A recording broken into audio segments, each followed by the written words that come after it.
Aqui no Brasil, nós conversamos com as pessoas que estiveram com o Gugu antes da última viagem para os Estados Unidos. São funcionários e amigos que conviviam com ele no dia a dia e que contaram pra gente como era o apresentador na intimidade. A gente perdeu um cara que era muito importante, não somente para os artistas, né? Para a música brasileira.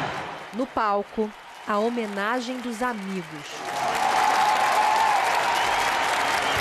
Eu recebi essa notícia do Gugu aí, eu fiquei muito triste demais. Fora das câmeras ele era exatamente igual. Sabe, aquele astral, né? Sempre sorrindo, sempre brincando. Era inspirador assistir uma gravação ou participar de uma gravação. E ele se divertia muito. Ele tinha carinho com as pessoas, com a equipe sempre, sabe? Simpatia. Vivo para todo o Brasil! Todo mundo lembra do Gugu como uma figura alegre da TV. Mas essa não é uma história sobre o apresentador Gugu. Essa é a história do Augusto. É o Augusto que tem as falhas, o ser humano que sofre, que é pai, que é filho. Ele vinha com um boné branco, uma camiseta simples, nada demais, com uma bermuda, uma sandália. Desde quando ele frequenta a casa, ele sempre almoçava ou jantava um bacalhau. Ele era o aluno que chegava atrasado na faculdade porque já estava trabalhando. Contada por pessoas que conheciam o homem e não a celebridade. Era esse menino aqui, ele era pajem. De terninho. De terninho, o primeiro terno do Gugu, né?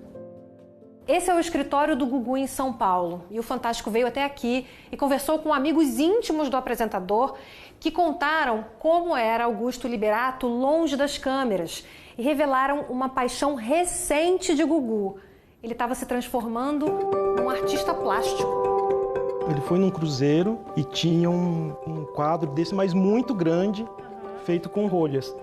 E ele gostou e ele começou a fazer. 3.597 rolhas. Os outros têm rolhas de 6.000 rolhas, então ficamos loucos atrás de rolhas, porque não tem, né, rolha assim. É muita, né? Muita rolha. O Newton trabalhou como motorista para ele por quase 25 anos, mas na verdade era muito mais que isso. Motorista, assistente pessoal, amigo, confidente. O que mais, Newton? Um parceirão meu, assim, de trocar muitas ideias de tudo. E ele era muito mais do que o seu patrão. Muito mais. Eu já falei isso uma vez e posso falar. Passei muito mais tempo com ele do que com o meu próprio pai. Muito mais tempo com ele. Qual foi a última vez que você falou com ele? No dia que eu levei ele para o aeroporto. Na quarta-feira, no dia que aconteceu o acidente. Eu sempre descia do carro para ajudar a tirar a mala e tal. Aí ele olhou assim para mim. Aí ele deu um olhar. Foi diferente. Esse dia foi diferente. Ele olhou para mim e falou: tá bom.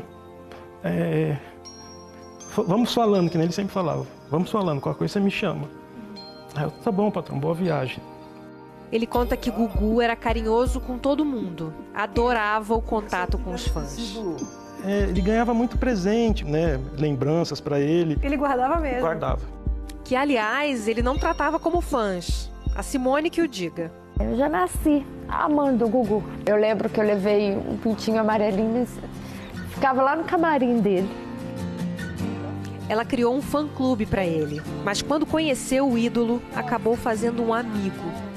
Sabe aquela pessoa que é a estrela e apaga a luz para fazer a sua acender? É o Augusto. Ele faz você se sentir a estrela. Ele tem esse costume de presentear pessoas. E o Gugu, ele deu um jeitinho de pegar a foto das minhas filhas. E ele me surpreendeu com a foto das minhas filhas e um pano. Aquilo encheu meu coração de alegria.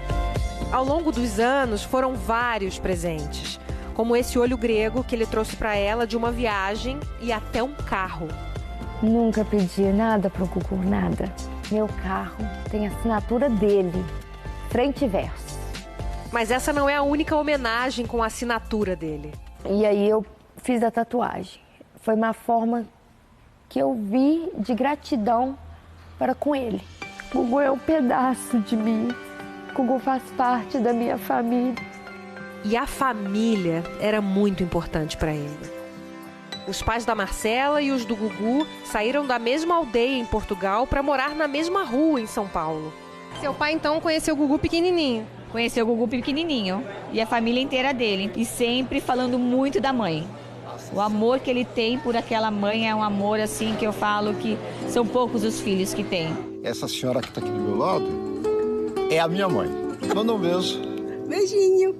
Mesmo depois de se mudar para outro bairro, Gugu continuou frequentando a padaria dela.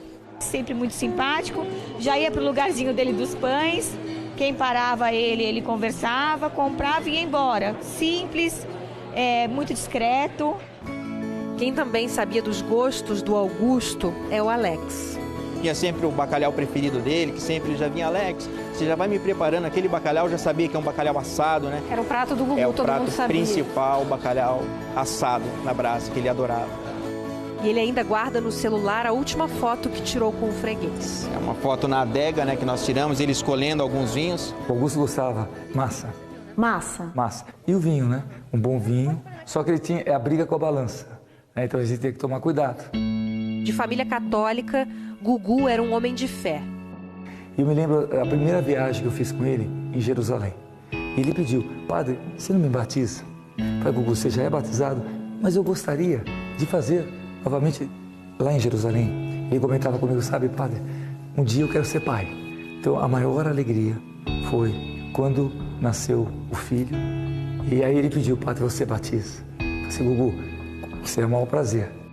Mas antes de batizar o primeiro filho, João Augusto, Gugu entrou na igreja para batizar seu afilhado, Rian, filho da cantora Simone. Eu me lembro o dia que eu falei para ele, você vai ser padrinho. E ele falou, nossa, com maior amor, porque eu tenho um amor muito grande por você. Os dois são amigos de longa data, desde quando ela ainda era criança, no começo do Balão Mágico. Quando começou o Balão, a gente lançou o primeiro disco, aí a gente levou. E aí ele recebeu e ouviu na hora. Ele pegou, já colocou lá, ouviu na hora e ouviu Dança dos Passarinhos. E quando ele ouviu, ele falou, nossa, mas essa música é muito boa. Eu vou gravar isso. E quem explodiu com a Dança dos Passarinhos foi ele.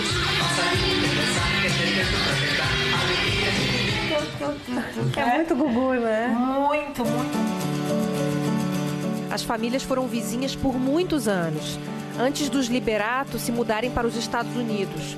O João e o Rian têm 6 meses de diferença, né, meu filho? São 6 meses. A gente sentiu muito quando eles foram para os Estados Unidos, porque é muito perto os Todo dia a condomínios. gente estava junto. Todo dia.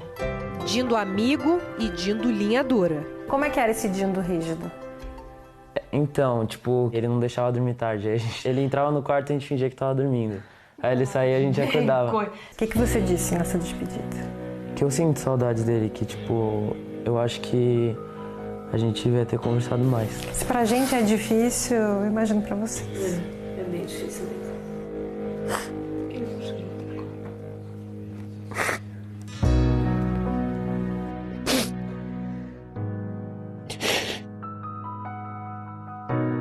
Para quem conviveu com o Augusto, ainda é muito difícil entender.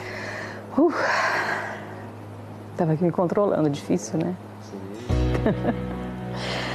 Que a gente fica falando, vai passando um monte de cena na cabeça, então... A vida com ele foi boa. É estranho falar foi, né? A vida com o Gugu é boa. Fica aqui um recado aos familiares, de coração, e aos amigos que amam o Gugu. Saudade, sim, tristeza não. Como disse Santo Agostinho, só tem saudade quem ama. Só deixa saudade quem foi amor.